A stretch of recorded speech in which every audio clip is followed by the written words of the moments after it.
Everyone, my self अनिश वाटेन। और last video में हमने सारे के सारे irreversible type of cell injury cover कर ली।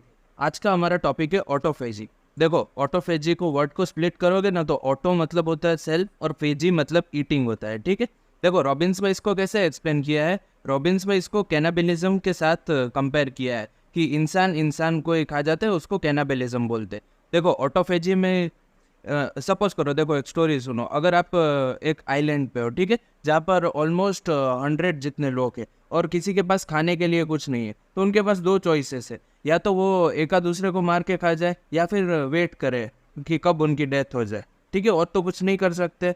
तो अगर वो एक दूसरे को मार के खा जाए, वो जब सेल्यूलर लेवल पे हो तो उसे ऑटोफेजी बोलते हैं, मतलब सेल्फ ईटिंग। मतलब सेल है अपने खुद के ही ऑर्गेनल्स को ईट कर देगा, मतलब एनगल्फ कर लेगा। और इससे ये कब काम में आता है, जब हमें न्यूट्रिएंट डेप्रीवेशन होता है, मतलब न्यूट्रिएंट्स की कमी होती है, तब ये मैकेनिज्म हमें देखने को मिलता है।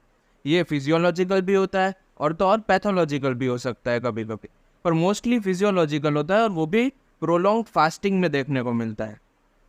और इस मैकेनिज्म की खास बात क्या है कि देखो हमारे पास दो तरीके थे। या तो हम जो भी सेल है, सेल ऑर्गेनल्स है, उसको एपोप्टोसिस के थ्रू डिस्ट्रॉय कर दे, मतलब सारा का सारा न्यूट्रिएंट है वो मैक्रोफेज को इनगल्फ करने दे पूरे के पूरे सेल को।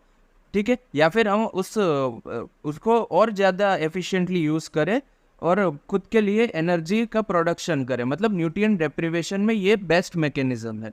ठीक है, देखो फिजियोलॉजिकल इसके एग्जांपल देखोगे ना कि कहाँ कहाँ पर ऑटोफेजी देखने को मिलती है, तो सबसे पहले प्रोलॉन्ग फास्टिंग में देखने को मिलती है, फिर सीवियर एक्सरसाइज में भी ऑटोफेजी देखने को मिलती है, और तो और एजिंग प्रोसेस में भी देखने को मिलती है।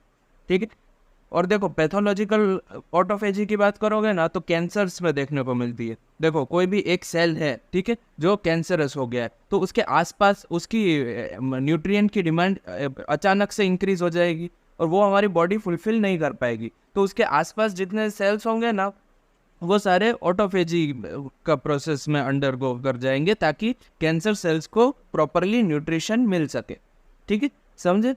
फिर देखो दूसरा न्यूरो डिजेनरेटिव डिजीज होती है, जैसे कि अल्जाइमर्स डिजीज, उसमें भी ऑटोफेजी देखने को मिलती है। फिर 3 इन्फेक्शंस है, मेनली 3 है, और भी होते हैं पर रॉबिन्स पे 3 दिए है तो अभी 3 ही याद रखो।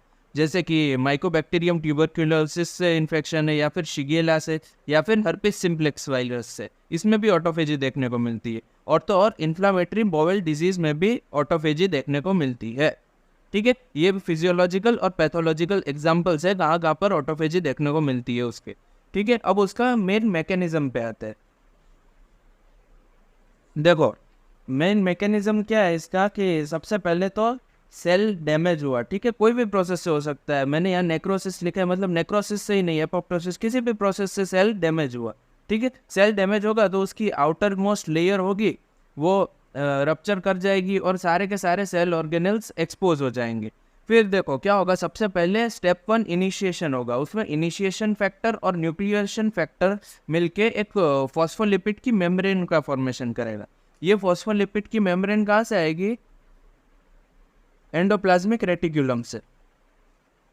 एंडोप्लाज्मिक रेटिकुलम है वो फॉस्फोलिपिड की मेम्ब्रेन देगा जो सारे सेल ऑर्गेनल्स को कवर करने के लिए आएगी। बेसिकली स्टेप 1 है, उसमें इनिशिएशन होगा, इसमें सारे के सारे सेल ऑर्गेनल्स कवर नहीं होंगे और इस स्ट्रक्चर जो फॉर्म हुआ है उसको फेगोफोरा बोलते हैं। फिर फेगोफोरा पे लाइट चेन 3 प्रोटीन, ये एंजाइम है, इसको शॉर्ट फॉर्म में LC3 बोलते हैं, और ये MCQ भी है कि which of the following enzyme is used in autophagy. ठीक है, तो ये ध्यान रखना, इस पे MCQ आ सकता है। लाइट चेन 3 प्रोटीन की प्रेजेंस में ये फॉस्फोलिपिड की जो मेम्ब्रेन थी ना, वो सारे के सारे सेल ऑर्गेनल्स को कवर कर लेगी और जो स्ट्रक्चर का फॉर्मेशन होगा उसे बोलेंगे ऑटोफेगोसोम। देखो स्टेप 1 था इनिशिएशन, जिसमें फॉस्फोलिपिड मेम्ब्रेन का फॉर्मेशन हुआ था। अब ये फॉस्फोलिपिड मेम्ब्रेन ने सारे के सारे सेल ऑर्गेनल्स को एनक्लोज कर दिया, तो जो स्ट्रक्चर का फॉर्मेशन हुआ वो है ऑटोफेगोसोम, और इस स्टेप को इलोंगेशन बोलेंगे। ठीक है, अब देखो स्टेप 3 है ना, उसमें लाइजोसोम का फ्यूजन होगा ऑटोफेगोसोम के साथ, और क्या फॉर्मेशन होगा? ऑटोफेगो लाइजोसोम का फॉर्मेशन हो जाएगा। ठीक है, देखो ऐसा है, मतलब लाइजोसोम इसके साथ फ्यूज कर जाएगा और अपनी सारी की सारी हाइड्रोलिटिक एंजाइम्स है वो ऑटोफेगोसोम के साथ ऑटोफेगोसोम में रिलीज कर देगा। ठीक है। और अब लास्ट फाइनल स्टेप है जिसमें डिग्रेडेशन और रिसाइकलिंग हो जाएगी सारे के सारे मेटाबोलाइट्स की, ठीक है। वही तो हमें करना था, हमें सारे के सारे मेटाबोलाइट्स थे, जितना भी न्यूट्रिशन था वो वापस से रिसाइकल तो कराना था। ऑटोफेजी का हमारा मेन एम ही यही था, और ये स्टेप 4 में फुलफिल हो गया, ठीक है। देखो ये ध्यान क्या रखना है, सबसे पहले तो नेक्रोसिस से सेल डैमेज हो जाएगा ताकि उसकी सेल की आउटर लेयर है वो रप्चर कर जाएगी। फिर इनिशिएशन फैक्टर और न्यूक्लिएशन फैक्टर की प्रेजेंस में फॉस्फोलिपिड मेम्ब्रेन आएगी। फॉस्फोलिपिड मेम्ब्रेन कहाँ से आएगी? एंडोप्लाज्मिक रेटिक्यूलम से, और फेगोफोरा फॉर्म करेगी, और ये स्टेप का नाम है इनिशिएशन। फिर लाइट चेन 3 प्रोटीन काइनेज है, उसमें फॉस्फोलिपिड मेम्ब्रेन है वो सारे के सारे सेल ऑर्गेनल्स को एनक्लोज कर लेगी। इस स्टेप को इलोंगेशन बोलते हैं, और स्ट्रक्चर जो फॉर्म होता है उसे ऑटोफेगोसोम बोलते हैं।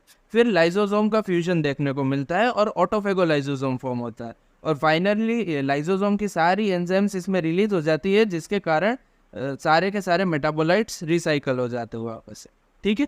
तो ये था मैकेनिज्म ऑटोफेजी का, ठीक है। नेक्स्ट लेक्चर से हम और भी डिफरेंट टाइप के सेल एडेप्टेशंस डिस्कस करेंगे।